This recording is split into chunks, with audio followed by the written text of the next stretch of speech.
చెప్పేది వినవే, రా. రాసిచ్చేస్తానే, రా. ఒకరోజు నాతో నా మాట వినవే, ఇంకా రాత్రి కట్టిస్ చేసుకో. బంగారం కదా, ఇదిగా రా, రావే. చెప్పేది అరవకే, చెప్పేది విను.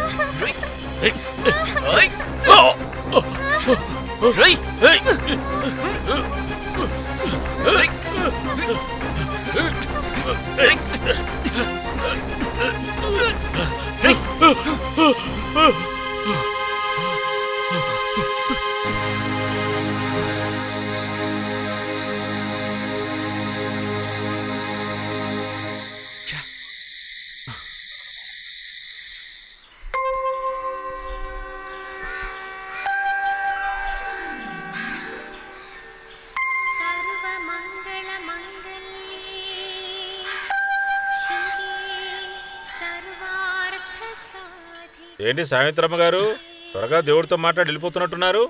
కంప్లైంట్ చెప్పడం అంతా నేనెప్పుడో మానేశాను. ఇప్పుడు 100 కన్నా ఎక్కువ విషయాల్ని ఆయన కూడా చూసుకుంటూ ఉండాలి కదా.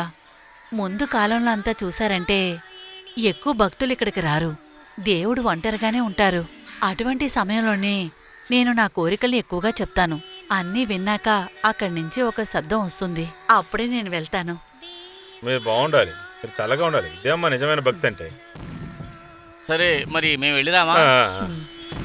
రామా.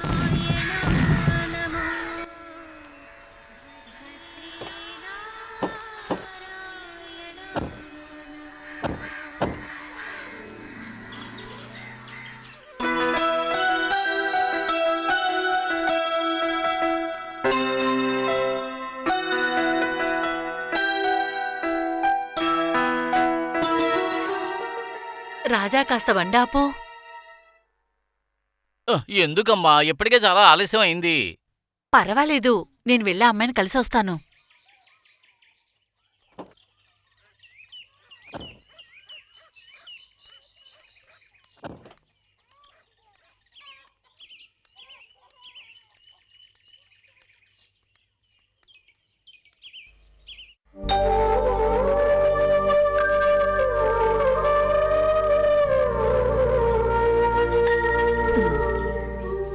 ఇదిగో అమ్మా, ఈ పండుని తిను. అప్పుడప్పుడు ఇంటికి రావాలి. సరే, ఇప్పుడైనా బయలుదేరదామా?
చేసే పని ఏమీ బాగోలేదు.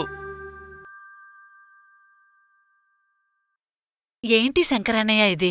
దేవుణ్ణి అనుకోనైనా ఇలా మాట్లాడకండి. పాపం తన్ని తిన్నివ్వండి. దాని గురించి నేనేమీ అనలేదు. తిన్నివ్వు. తిన్న తర్వాత అది పడుకోవడానికి ఒక చాప తలగడా కూడా ఇవ్వు, మీరు బాగుంటుంది. 24 గంటలు దీని గురించే మాట్లాడుతూ ఉన్నారు. ఉమ్.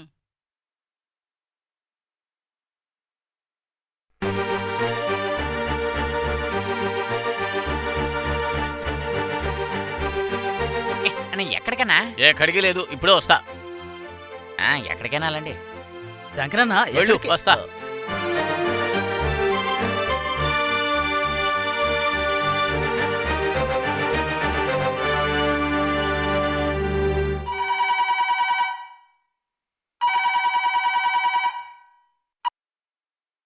హలో, ఏమైంది? అదే వాళ్ళ గుణం, దాన్ని మార్చలేదు.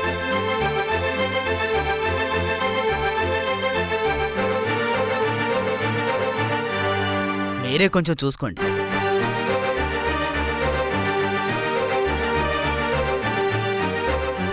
సరే, నేను ఆలోచించి చూస్తాను.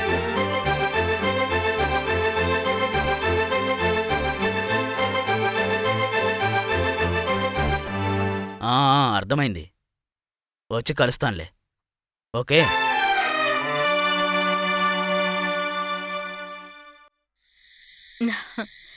మళ్ళీ ఎప్పుడు వస్తారు మీరు? నేను వచ్చానో లేదో నీకు రావాల్సింది కరెక్ట్గా వస్తోంది కదా. అది మాత్రం సరిపోతుందా చెప్పండి? ఒక ఆడదానిగా ఉండడం వల్ల అది సరిపోతుందా ఏంటి? మరి నీ మెళ్ళో తాళి కట్టి 4-5 పిల్లల్ని కని నీ దగ్గరే ఉండిపోవాలా? హ, ఆ. ఊళ్ళో వాళ్ళందరూ నా గురించి నానా విధాలుగా అంటున్నారు, నాకు తెలుసు. ఆ మాటలన్నీ నేను పట్టించుకోకపోవడం వల్ల ఈ చెవిలో విని ఆ చెవిలో వదిలేస్తున్నాను. హ్మ్. నేను చెప్పినట్టుగా విని నడుచుకుంటే నీ అవసరాలన్నీ నేను తీరుస్తాను. అంతే మరి. నేను వెళ్ళాలి. మ్హూ. ఏంటే?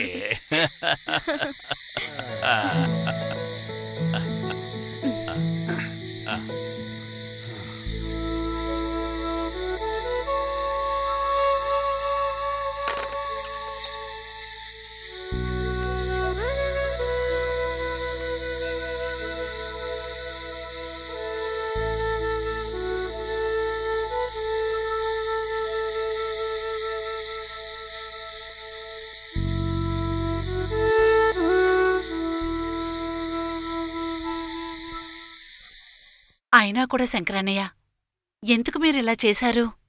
ఎక్కడో ప్రశాంతంగా పనిచేస్తున్నవాణ్ణి మీరెందుకని ఇప్పుడు వాణ్ణిక్కడ రప్పించారు? నాకొక అమ్మాయి లేదు, అందుకని ఒక అమాయకురాలికి నాకైన సహాయం చేశాను. అది ఇంత పెద్ద తప్పవుతుందా? ఆకలి బాధ తెలిసిన వాళ్ళకి అన్నం పెట్టాలి. వడ్డించేవాడి మనసు, తిన్నవాడి కడుపు ఒకటిగానే నిండాలి. శంకరన్నయ్య, ఆ పెట్టిన కారులో పెట్టండి. అక్క, ఏంటక్క ఇలా చేస్తున్నావు? ఇదేమీ మీ పాతకాలం కాదు. రోడ్డు మీద వెళ్లే వాళ్ళని ఇంట్లోకి తెచ్చుకున్నావనుకో, వాళ్ళింట్లో ఉండి నిన్ను రోడ్డున పడేస్తారు. మురళి, మనం ఏ తప్పు చేయనప్పుడు మనం ఎవరికీ భయపడాల్సిన అవసరం లేదు. నాతో పాటు ఒకడు పని చేస్తూ ఉండేవాడు, అచ్చం మీలాగే. ఒక పేదవాడి ఆటో రిక్షా కోసం హామీ ఉండి సంతకం చేశాడు. చివరికి డబ్బంతా వాడే కట్టాల్సొచ్చింది. వాడేం తప్పు చేశాడని? ఏది చేసినా 1కి 10 సార్లు ఆలోచించుకోవాలి. అయినా కూడా మురళి, ఏమీ వద్దు, నువ్వు మాట్లాడకుండా బండిలో కూర్చో.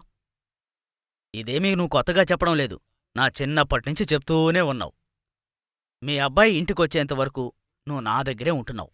ఇక్కడ పనులన్నీ చూసుకోవడానికి మన శంకరయ్య ఉన్నాళ్లే.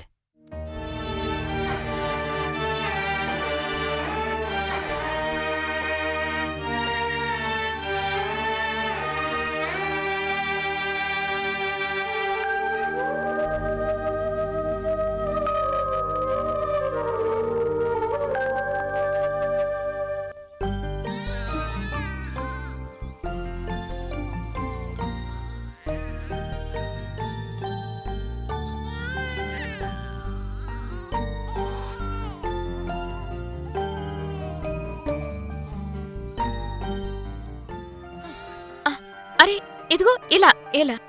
ఛ! తన కళ్ళు కనిపించట్లేదు, చెవులు వినిపించట్లా. ఏడవకమ్మా, ఏడవకు. నువ్వు కొంచెం ఆ బిడ్డకి పాలివ్వు. అది ఏడ్చి అడుగుతుంది కదా. ఓరి భగవంతుడా, దీన్నెలా నీకు అర్థమయ్యేలా చెప్పగలను నేను? ఓహ్, అలాగే నోట్లో పెట్టు. అబ్బా. ఓహ్.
సుశీల, ఏంటి మొహమ్మద్ అన్నా? ఎలాగోలా మంచిగా జరిగిందమ్మా. చివరికి ఆ పుణ్యం నీకే దక్కిందిలే. మంచిది. దాన్ని చెరిచి నాశనం చేయడానికి ఇక్కడ ఒక పెద్ద పోటీయే జరిగిందిగా. దానికి కష్టం అని వస్తే ఒక్కడు కూడా ముందుకు రాలేదు. ఇప్పుడు అందరూ ఏం అడుగుతున్నారు తెలుసా? ఆ పాపమోహం ఎవరిదని అడుగుతున్నారు. దానికి భయపడే ఎవడు కూడా బజార్లోకి రావడం లేదు. ఇలా వీరత్వం చూపించిన వాళ్ళందరూ వెళ్ళి దాంకున్నారు కదా, అది మంచిదేలే.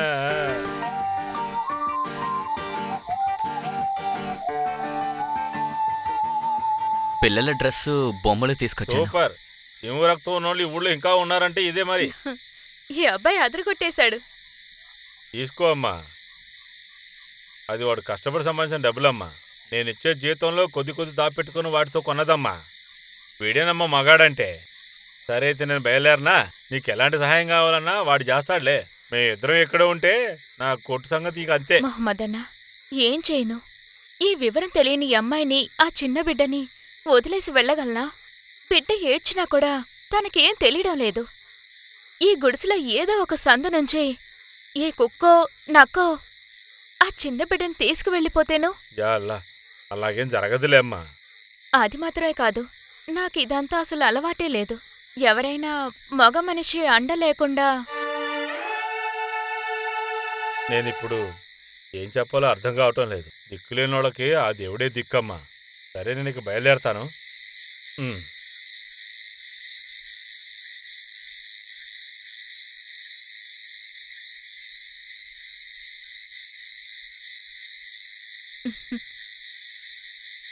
చూసావా, ఆ,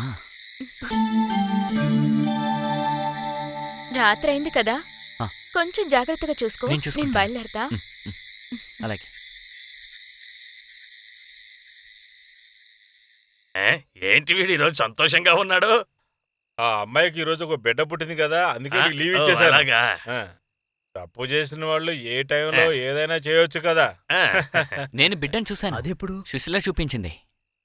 ఎలా ఉంది? అది ఎవరి మొహం అయినా సరే నీ మొహంలాగా ఉండదు.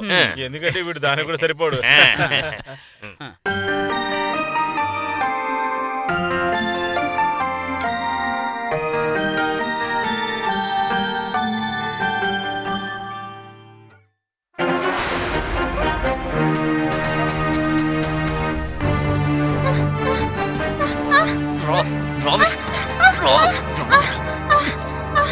ఒంటికేకో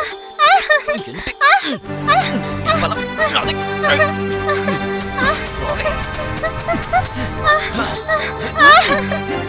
రేయ్, రేయ్.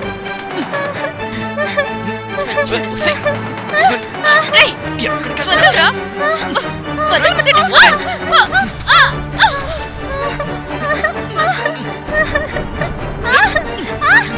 రేయ్, దుర్మార్గుడా, మీరందరూ ఇలా చేసే కదరా దానికి ఒక బిడ్డనిచ్చారు. అది చాలదన్నట్టు మళ్ళీ వచ్చావా?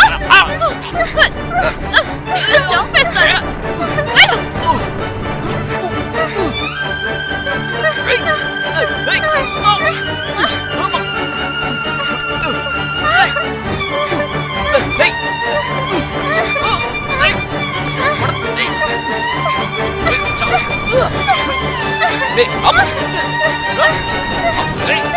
అందరూ చూస్తున్నారు.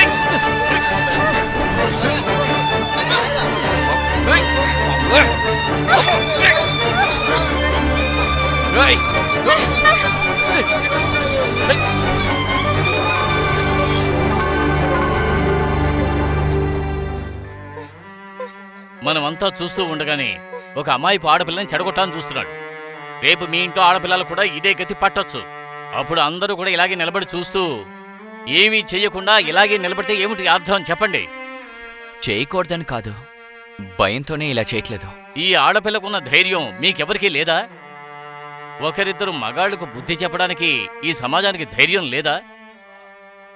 ఆమెను కాస్త కళ్ళు తెచ్చి చూడండి. భూమాతకు ఉన్న సహనం ఉంది. చివరికి తన బిడ్డకు అన్యాయం జరుగుతుందని తెలిసి ఎదురు తిరిగింది.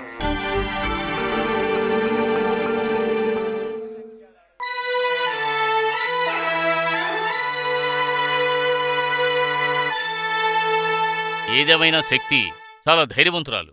అదిప్పుడు అర్థమైంది.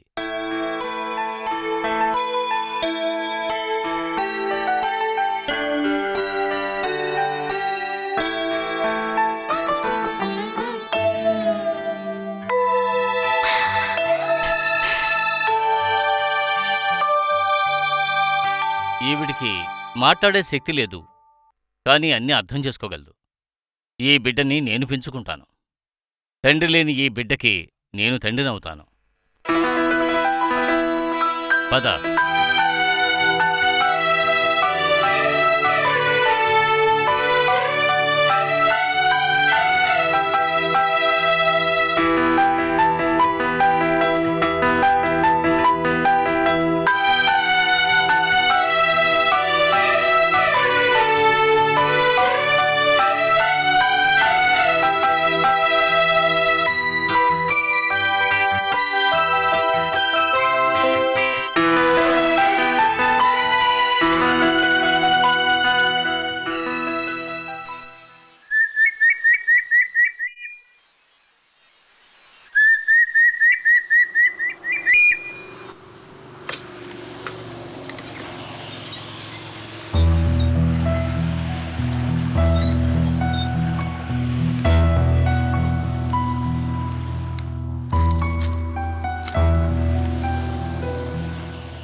గురుగారు, మీరు నా కళ్ళు తెరిపించారు.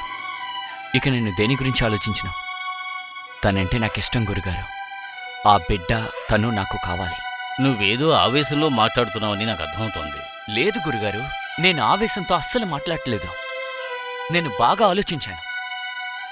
ఇంకా ఎవ్వరూ తనని ఇబ్బంది పెట్టరు. అంటే నువ్వు జీవితాంతం తనకి తోడుగా ఉంటాను అంటున్నావు. మంచి విషయం.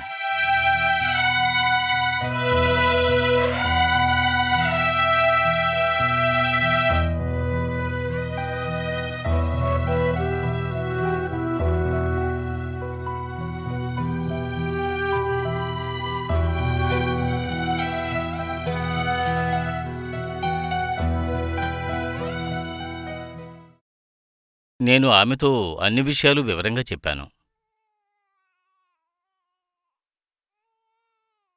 ఇదిగో, ఆ దేవుడు మిమ్మల్ని చల్లగా చూడాలి. ఆయుష్మాన్ భవ, దీర్ఘ సుమంగళీ భవ.